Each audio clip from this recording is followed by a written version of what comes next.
In this quick Adobe Premiere Pro tutorial, I'm going to show you how to reverse footage in Adobe Premiere Pro. This tutorial is going to be super duper quick. I'm in Premiere Pro. All you have to do is right-click any clip that you want to reverse, go to Speed Duration, and then there's a checkbox for Reverse Speed.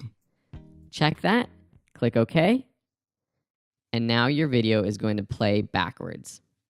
And that's pretty much it.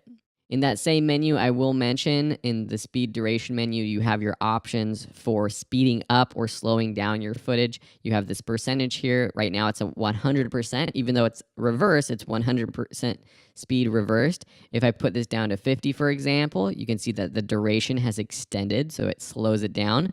Doubling it would be to 200%, which would take this 6-second clip to about 3 seconds.